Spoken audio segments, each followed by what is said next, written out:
मैं चाची के कमरे में गया। चाची को लगा चाचा हैं, तो उन्होंने कहा लाइट बंद कर देना। मैं चुपचाप लाइट बंद करके सो गया। मुझे हल्का बुखार था तो मैं चादर लेकर सो रहा था। चाची रात को उठी, लाइट जलाई।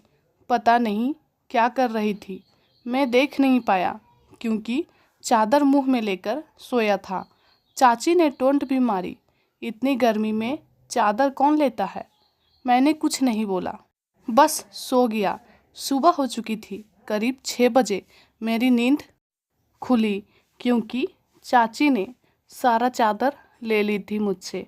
मैं हल्का होकर आया और वापस कमरे में आकर कुंडी लगा के सोने जा रहा था।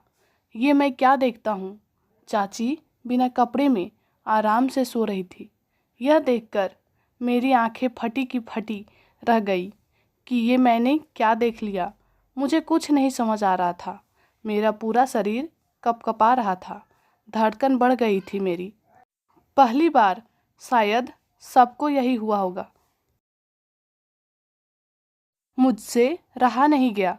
मैं घबरा रहा था, पर मेरे पास उस कमरे में उसकी चाचा ने भेजा था।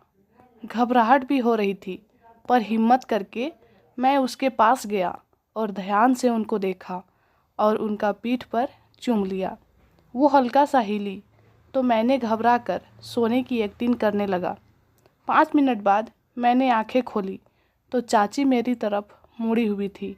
मैंने चादर खिसकाने की कोशिश करी, पर वो उठ जाती, इसलिए मैं धीरे से उठकर कूलर कम कर दिया ताकि गर्मी बढ़ जाए और वो चादर फेंक दे। थोड़ी देर बाद ऐसा ही हुआ और सीधी होकर सो गई। अब तक कमरे में पूरी रोशनी हो चुकी थी। मैंने ऐसा यानी बिना कपड़ा का किसी को पहली बार देखा था। इतनी खूबसूरत थी वो। थोड़ी देर बाद कि कोई जाग गया घर में और वो चाची को उठाने के लिए दरवाज़ा नॉक करेगा। मैंने फटाफट चादर उठाई और सो गया। वो मम्मी थी। दरवाज़ा पर चाची को आवाज़ मारी। थोड़ी देर आवाज़ लगाने के बाद चाची उठ गई और कपड़े पहने और बाहर चली गई।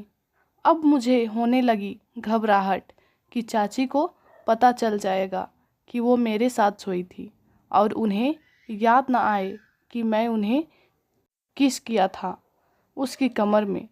ये सब घबराहट के चक्कर में कुछ नहीं समझ आया। सुबह हो गई, सब नहा धो चुके थे। मैंने भी नहाने चला गया था। थोड़ी देर बाद नहाकर बाहर निकला तो देखा कि चाचा चाची कुछ बात कर रहे थे। चाचू कह रहे थे कि कल भी तुम लड़ रही थी, इसीलिए तुम्हारे साथ नहीं सोया। चाची ने कहा रात में तुम्हारा भूत आया था। चाचू हंसने लगे और बोले वो तो रिंकू था, मैं नहीं। चाची थोड़ा चिल्लाई, क्या? चाचा ने कहा हाँ जी। चाची ने कहा बताना चाहिए था ना।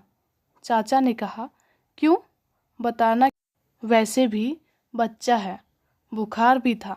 उसने चुपचाप सो गया था बेचारा, चादर मुंह पर लेकर, और बोला भी नहीं कि कूलर बंद कर दो। चाचा ने कहा हाँ, ज़्यादा टेंशन लेने लगा है पढ़ाई को लेकर, इसीलिए बुखार आया। चाची ने कहा उसकी चिंता होती है, ये गर्लफ्रेंड भी नहीं बनाता, इस उम्र में सबकी होती है। ये सुनकर मैं खुश हो गया। चलो मैं बच गया और खुश हो गया।